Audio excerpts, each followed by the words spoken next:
OP सिंदूर में पाकिस्तान को मुंह की खानी पड़ी। उसके बाद से नापाक पाक बौखलाया हुआ है। 4 दिनों की हवाई जंग में पाकिस्तान की हालत ऐसी हुई कि अब वो दिन रात बस एक ही ख्वाब देखता है कि कैसे भारत को क्षेत्रीय स्तर पर अलग थलग कर दे। अब पाकिस्तान सार्क जैसा एक नया गुट बनाकर एशिया का लीडर बनने का ख्वाब देख रहा है। दक्षिण एशिया यानी साउथ एशिया में इस समय सबसे बड़ा भू राजनीतिक बदलाव हो रहा है और इसके केंद्र में है पाकिस्तान। पाकिस्तान ने एक नया प्रस्ताव पेश किया जो क्षेत्रीय बढ़त को चैलेंज दे सकता है और दक्षिण एशियाई सहयोग का नक्शा दोबारा खींच सकता है। पाकिस्तान साउथ एशिया में भारत के दबदबे को चैलेंज करने के लिए चीन और बांग्लादेश के साथ मिलकर एक नया रीजनल ब्लॉक बनाने की कोशिश कर रहा है। इस साल की शुरुआत में तीनों देशों ने आपसी सहयोग को बढ़ावा देने के लिए एक ट्राइलेटरल सिस्टम बनाया था। आइए जानते हैं ये पूरी कहानी क्या है और क्या नापाक साजिश ये सफल हो पाएगी। ये रिपोर्ट देखिए।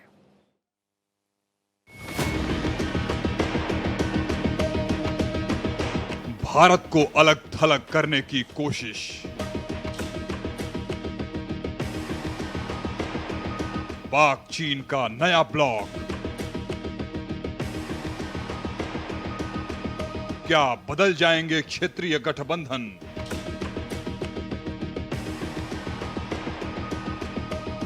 क्या सफल होगी पाकिस्तान की चाल?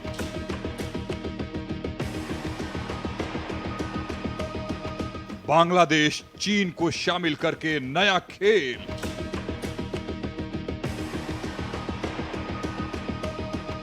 भारत के खिलाफ नई साजिश।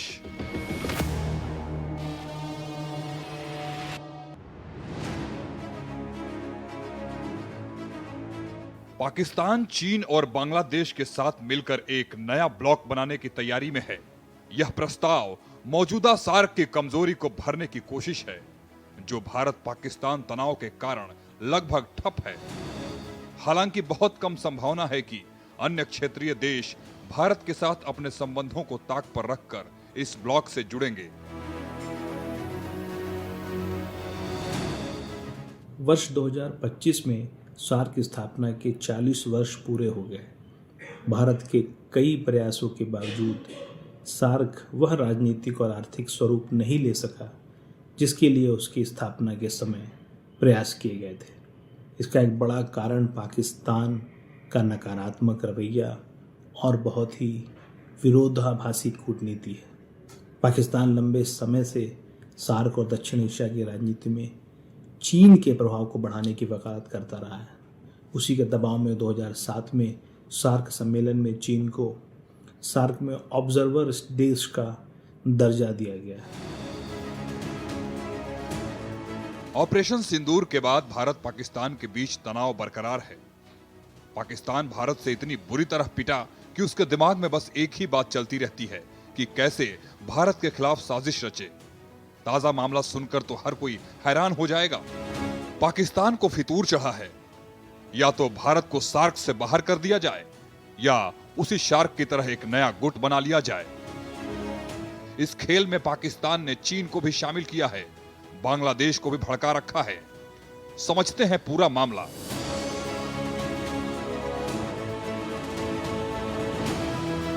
दरअसल पाकिस्तान एशिया में भारत को अलग थलग करने की कोशिश में चीन और बांग्लादेश के साथ खिचड़ी पका रहा है। इससे पहले पाकिस्तान, बांग्लादेश और चीन ने इस साल की शुरुआत में आपसी सहयोग को बढ़ावा देने के लिए एक त्रिपक्षीय तंत्र की स्थापना की थी। इसके बाद जून में तीनों देशों ने कुनमिंग में एक बैठक भी की थी।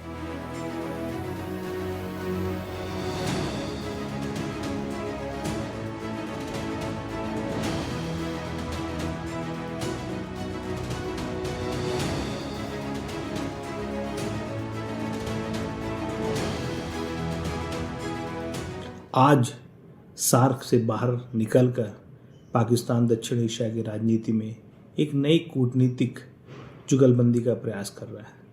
पाकिस्तान, चीन और बांग्लादेश की नई सरकार इस प्रयास में है कि दक्षिण एशिया की राजनीति में भारत को अलग थलग किया जाए और एक नए समूह को स्थापित किया जाए।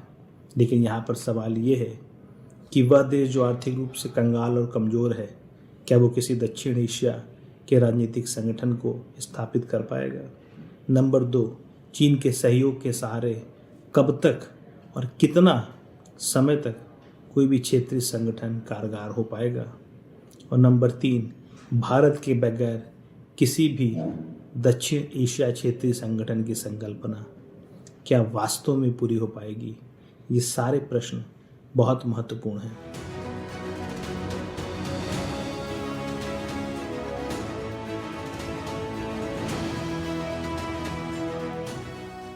दरअसल पाकिस्तान के मंसूबे एशिया में भारत को अलग थलग करने के हैं और वो पूरे जी जान से इसकी कोशिश में लगा भी है। इसके साथ ही पाकिस्तान दक्षिण एशियाई भू राजनीति में भारत के लंबे समय से चले आ रहे दबदबे को चुनौती देने की कोशिश कर रहा है। हाल ही में पाकिस्तान के उप प्रधानमंत्री इशाक डार ने कहा है कि पाकिस्तान बांग्लादेश और चीन के साथ अपनी त्रिपक्षीय पहल को विस्तार देने पर काम कर रहा है ताकि इसमें अन्य क्षेत्रीय देशों को शामिल किया जा सके। पिछले हफ्ते एक कार्यक्रम में इशाक डार ने लंबे समय से निष्क्रिय पड़े दक्षिण एशियाई क्षेत्रीय सहयोग संगठन सार्क की जगह एक नए क्षेत्रीय संगठन का भी प्रस्ताव रखा। प्रस्ताव रखते हुए इशाक डार ने संकेत दिए कि पाकिस्तान को सार्क से अलग एक उभरते हुए बहुपक्षीय मंचों के लिए समर्थन हासिल है।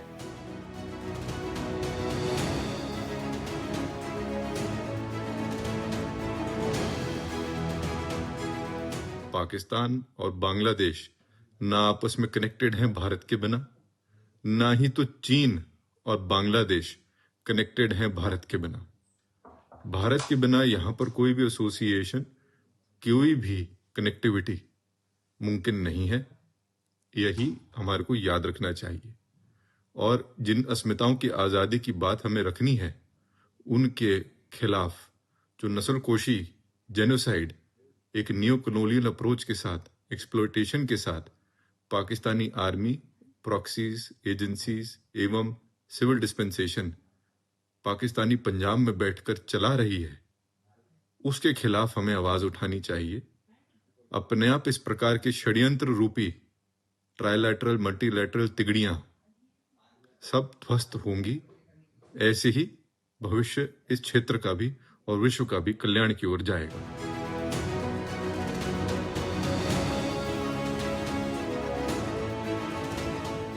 ये पहली बार नहीं है जब पाकिस्तान ने क्षेत्रीय संगठन के नए नक्शे बनाने की कोशिश की है। पाकिस्तान ने चीन के साथ मिलकर जून में भी इसी तरह की कोशिश की थी। इस साल की शुरुआत में पाक, बांग्लादेश और चीन ने समान हितों के क्षेत्रों में आपसी सहयोग को बढ़ावा देने के लिए एक त्रिपक्षीय गुट की वकालत की थी। जून में तीनों देशों ने कुनमिंग में एक बैठक भी की थी।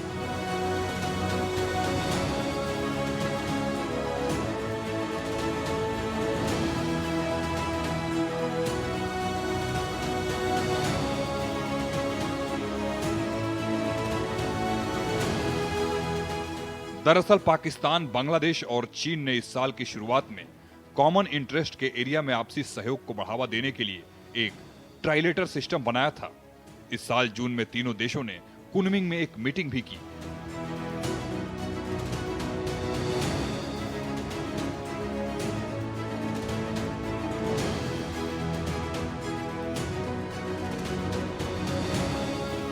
हाल के सालों में भारत पाकिस्तान के बीच बढ़े तनाव के बीच सार्क लगभग खत्म हो गया है। कुनमिंग में हुई इस बैठक का उद्देश्य उन दक्षिण एशियाई देशों को आमंत्रित करना था जो सार्क के हिस्सा रह चुके हैं, ताकि उन्हें नए संगठन में शामिल किया जा सके। कुनमिंग में हुई यह मीटिंग चीन, पाकिस्तान और अफगानिस्तान की मई में हुई बैठक के बाद हुई है। माना जा रहा है कि चीन अब पाकिस्तान तक सीपीईसी का विस्तार करना चाहता है और तालिबान के साथ दोस्ती बढ़ा रहा है। हालांकि भारत के प्रभाव को देखते हुए विश्लेषकों का मानना है कि कोई भी देश ऐसे ग्रुप में शामिल होने का जोखिम नहीं उठाएगा जिसमें भारत शामिल ना हो।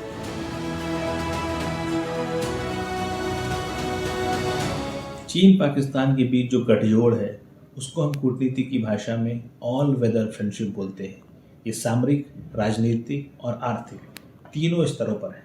सामरिक तौर पर देखा जाए तो भारत की चुनौती को कम करना और भारत विरोध को जन्म देना कहीं ना कहीं दोनों देशों को साथ में लाता है।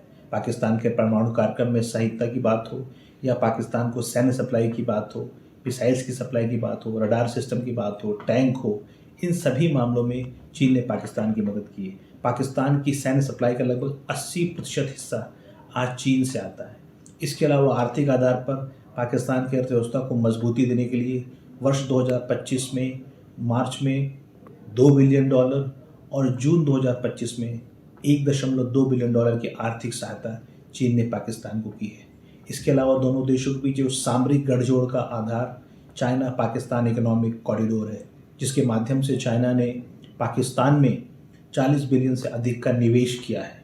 आज ये प्रोजेक्ट अपने दूसरे चरण में पहुंच चुका है।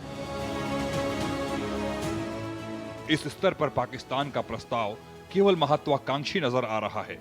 इस क्षेत्र के कुछ देश जैसे नेपाल और भूटान अपनी कई निर्यात जरूरतों को पूरा करने के लिए भारत पर निर्भर हैं और मुश्किल के वक्त भारत ने खुद की अहमियत भी साबित की है।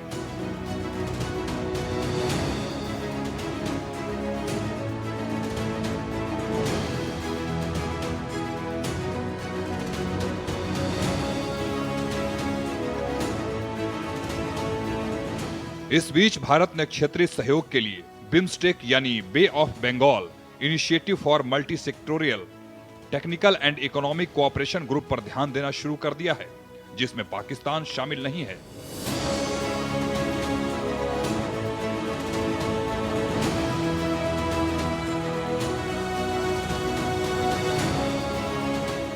भारत ने स्पष्ट रूप से कहा है कि सीमा पार आतंकवाद को बढ़ावा देने वाले पाकिस्तान के साथ सार्क की बैठकें मुमकिन नहीं हैं। सार्क यानी south Asian association for regional cooperation south Asia का मुख्य रीजनल ग्रुप है। इसकी स्थापना 1985 में ढाका में एक समिट में हुई थी। इसके 7 फाउंडिंग मेंबर हैं, जिसमें भारत, पाकिस्तान, अफगानिस्तान, बांग्लादेश, भूटान, मालदीव, नेपाल और श्रीलंका शामिल हैं। इसका मकसद दक्षिण एशियाई लोगों की जिंदगी बेहतर बनाना, आर्थिक विकास और सांस्कृतिक आदान प्रदान है। लेकिन भारत पाक तनाव से यह संगठन लगभग बेकार हो गया है। दोनों देशों ने 1947 के बाद 3 युद्ध लड़े हैं। सार्क का आखिरी समिट 2014 में काठमांडू में हुआ था।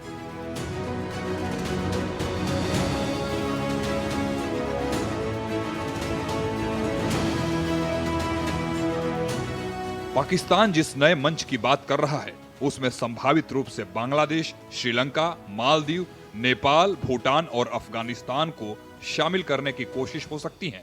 चीन को भी इसमें किसी न किसी रूप में जोड़ा जा सकता है। हालांकि अभी तक किसी भी देश ने आधिकारिक तौर पे इस बात का समर्थन नहीं किया है। बंदरगाह निर्माण को लेकर ग्वादर बंदरगाह में सहयोग को लेकर भी चीन पाकिस्तान के बीच एक गठजोड़ बना हुआ है। ग्वादर के माध्यम से चाइना अपने सिल्क रूट प्रोग्राम को बढ़ाना चाहता है और यूरेशिया यूरोप होते हुए एक नए आर्थिक गलियारे के निर्माण में है। अगर हम देखें तो इन कारणों से चीन धीरे धीरे पाकिस्तान को अपना एक सैटेलाइट स्टेट बना चुका है।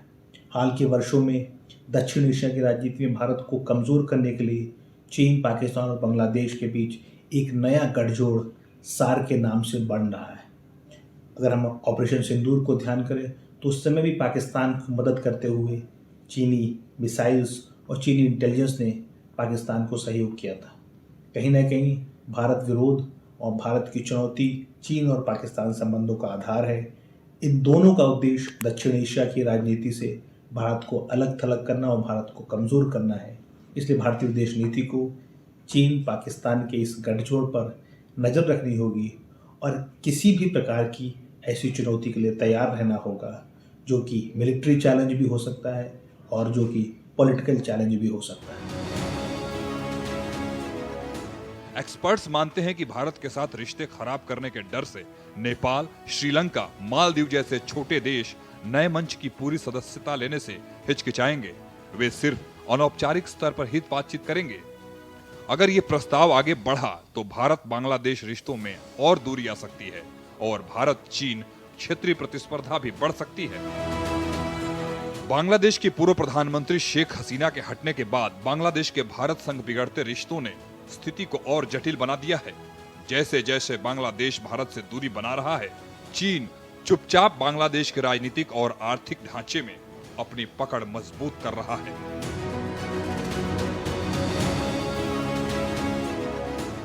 दरअसल सार्क के कमजोर होने से एक खाली स्थान बना है जिसे पाकिस्तान भरना चाहता है। 2 अरब से ज्यादा आबादी वाले क्षेत्र में आपसी व्यापार बेहद कम है और ये कुल व्यापार का सिर्फ 5% रह गया है। विशेषज्ञों का कहना है कि भारत पाकिस्तान की दुश्मनी से यह क्षेत्र अरबों डॉलर के आर्थिक अवसरों से वंचित रह गया है और इसकी वजह से बड़े कनेक्टिविटी प्रोजेक्ट्स भी रुके हुए हैं। श्रीलंका, नेपाल, भूटान और मालदीव जैसे छोटे देश लंबे समय से जलवायु परिवर्तन और इंफ्रास्ट्रक्चर को लेकर क्षेत्रीय सहयोग की मांग करते रहे हैं और वो इस दिशा में हो रही बातचीत में रुचि दिखा सकते हैं। लेकिन सबसे बड़ा रुकावट है भारत। कोई भी ऐसा गठबंधन जो चीन समर्थित या पाकिस्तान नेतृत्व वाला दिखे उन देशों के लिए जोखिम भरा है जो व्यापार, सुरक्षा या रोजगार के लिए भारत पर निर्भर हैं। बहुत कम सरकारें भारत के साथ महत्वपूर्ण रिश्ते को खतरे में डालना चाहेंगी। इसके बावजूद पाकिस्तान को लगता है कि मौजूदा भू राजनीतिक माहौल उसके पक्ष में है। चीन के साथ मजबूत संबंध, अमेरिका के साथ नई कूटनीतिक और खाड़ी देशों में नई साझेदारियों ने पाकिस्तान को सालों से उपेक्षा के बाद फिर से क्षेत्रीय प्रभावी भूमिका में लौटने की उम्मीद दे दी है।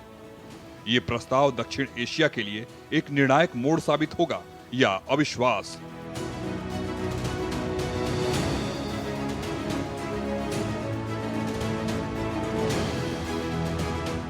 चीन और पाकिस्तान के साथ मिलकर बांग्लादेश ने एक नया त्रिपक्षीय ब्लॉक बनाने की योजना की पुष्टि की है। इस ब्लॉक के जरिए चीन इंडो पैसिफिक क्षेत्र में अपनी पकड़ मजबूत करना चाहता है। माना जा रहा है कि यह नया क्षेत्रीय गठबंधन सार्क की जगह लेने के लिए बनाया जा रहा है, जिसमें भारत शामिल नहीं होगा। भारत के खिलाफ चीन और पाकिस्तान की साजिश में बांग्लादेश भी अब शामिल हो गया है। इंडो पैसिफिक क्षेत्र में अपनी रणनीतिक पकड़ मजबूत करने के लिए चीन पाकिस्तान के साथ मिलकर एक ब्लॉक बना रहा है। अब भारत के पड़ोसी देश बांग्लादेश ने भी यह कह दिया है कि वो इस ब्लॉक का हिस्सा बनेगा।